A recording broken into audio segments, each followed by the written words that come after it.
पंजाब का 70% जो लोग हैं वो किसान है, कोई छोटा किसान है, कोई बड़ा किसान है, मगर इनके साथ जुल्म किया जा रहा है।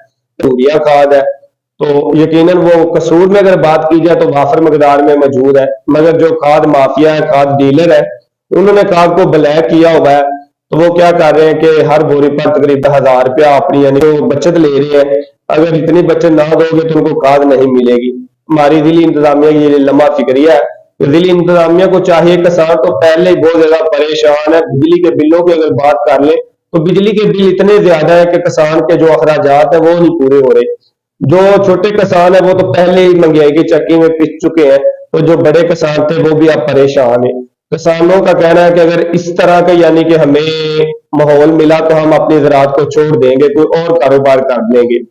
तो अगर किसान ये कारोबार छोड़ देंगे, अपनी जमीनों को छोड़ देंगे, तो जो पाकिस्तान के बसने वाले हैं ये अनाज कहाँ से उगाएंगे और कहाँ से खाएंगे। तो यकीनन हमारी जो निगरान हुकूमत है उसको चाहिए कि इस पर कोई एक्शन लिया जाए और कमेटी तश्कील दे दी जाए, यानी कि महंगाई समझ ले, इसको बोल ले, वो भी कम ना होगा कि खादों पर बहुत ज्यादा यानी कि किसान बहुत ज्यादा परेशान है। दूसरे नंबर पे मैं बात करना चाहूंगा, एक चाबी फरोश है ना, उसके पास भी अगर कोई आ जाती है, अजनास आ जाती है, फ्रूट आ जाता है, तो उसका रेट होता है। मिसाल के तौर पर केला अगर एक दुकानदार फरोख्त कर रहा है तो उसने भी बोला कि जी 100 रुपया दर्जन है, इससे कम नहीं दूंगा।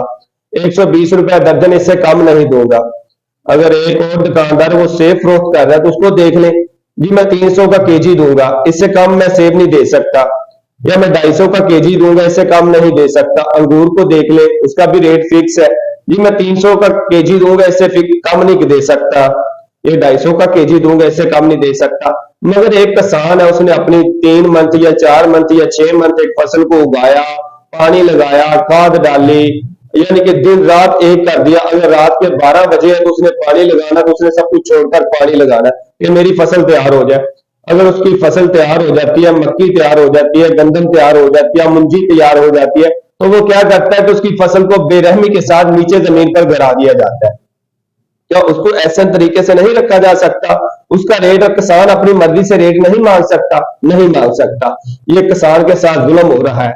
क्या किया जाता है कि अगर मुंजी है तो उसको भी एक ढेरी लगा दी जाती है मंडी में, तो फिर जो यानी कि होते हैं ना खरीदने वाले, वो उसकी बोली लगाते हैं कि जी किसान को हम इस रेट पे आपकी फसल खरीदेंगे। मगर ये नहीं है कि किसान को इतनी ताकत नहीं, किसान के पास इतनी हिम्मत नहीं कि वो अपनी फसल का रेट खुद बताए कि जी मैं इतने केजी में या इतने में माल फरोख्त करूंगा, इससे कम नहीं करूंगा। मगर ये बात नहीं है। क्या उसकी फसल को डेयरी पर लगा दिया जाता है, नीचे जमीन पर फेंक दिया जाता है, तो जो खरीदार होते हैं वो बोलते हैं कि जी हम इतने में आपकी पर केजी या 40 केजी पर मान इतने में खरीदेंगे। वो अपनी मर्जी का यानी कि रेट भी नहीं बता सकता कि मैं इतने में फरोख्त करूंगा।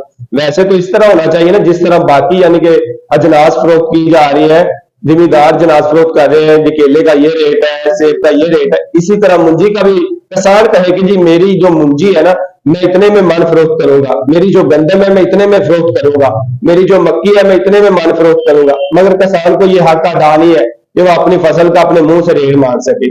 उसको रेट देंगे, गवर्नमेंट रेट देगी, या गवर्नमेंट एक यानी कि बना देगी लिस्ट बना देगी, जी जो गंदम का सरकारी रेट है वो 2200 रुपया, 3000 रुपया या 4000 रुपया, इस रेट पर किसान से गंदम खरीदी जाएगी। तो किसान की उससे ज्यादा मेहनत होती है, मगर किसान फिर भी मजबूर है, वो उसको स्टॉक भी नहीं कर सकता क्योंकि गवर्नमेंट की जो पॉलिसी है उस पर अमल करना होता है।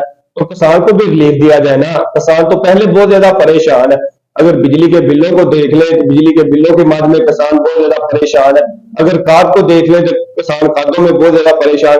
जो एक बार मैं आपको बताना चाहूंगा, अगर खाद की बात कर ले तो खाद पर भी डबल डबल यानी कि नुकसान किया जा रहा है। पहले नंबर पे जो बोरी है खाद की यूरिया की वो तकरीबन 3400 सरकारी रेट है, मगर जो फरोख्त करने वाले खाद डीलर है वो कितने की दे रहे हैं? वो 5000 की दे रहे हैं, 4200 की दे रहे हैं, 4500 की दे रहे हैं। इसी तरह डीएपी की बात कर ले। अगर दूसरे नंबर पे मैं आपको बताता चलूं तो खाद में 2 नंबरी बहुत ज्यादा है। खाद में मिलावट की जा रही है। किसान का पहले पैसा जाया होता है, उसके बाद फसल भी जाया हो रही है। अद्वियात की बात की जाए तो अद्वियात में भी हर पैकिंग में कुछ और लिखा होता है, और उसको जिस यानी कि पैकिंग में उस पैकेट में अगर देख ले उसमें अद्वियात कुछ और होती है, पोपनी कुछ और होती है। तो जिस मकसद के लिए अद्वियात इस्तेमाल की जाती है उसका कोई फायदा नहीं होता। इससे भी नुकसान किसका है? किसान का ही नुकसान है। नुकसान किसी भी तरफ देख ले तो किसान का ही है। तो यकीनन ये बहुत दुखदा लम्हा है कि किसानों के साथ ये खिलवाड़ कब तक जारी रहेगा। हमारी आला हकाम को चाहिए कि किसानों की बेहतरी के लिए, पंजाब की बेहतरी के लिए किसानों को रिलीफ दिया जाए, किसानों के जो जायज मुतालबात है उनको मान लिया जाए, बिजली के बिलों के मद में कुछ उनको रिलीफ दे दे, और खाद का जो बहरान यानी कि बन चुका है इस पर काबू पा लिया जाए। जो सरकारी रेट है, हमारी जिला इंतजामिया को चाहिए कि सरकारी रेट पर वाफर मकदार में खाद मुहैया की जाए, ताकि जो किसान खाद के लिए परेशान, अभी अगर गंदम की बुझाई का टाइम है तो बहुत ज्यादा किसान बहुत ज्यादा परेशान है कि उनको खाद नहीं मिल रही, अगर मिल भी रही है तो वो सरकारी रेट पर नहीं मिल रही। तो पंजाब के जो किसान है यकीनन वो बहुत ज्यादा परेशान है। तो हम आला हकाम से ये अपील ही कर सकते हैं कि खुदा के लिए किसानों पर तरस खा लिया जाए और उनके जो यानी कि जायज मुतालबात है उनको पूरा किया जाए। इसी के साथ अपने मेजबान सरदार बेला शोगुल को दीजिए इजाजत। अल्लाह निगहबान।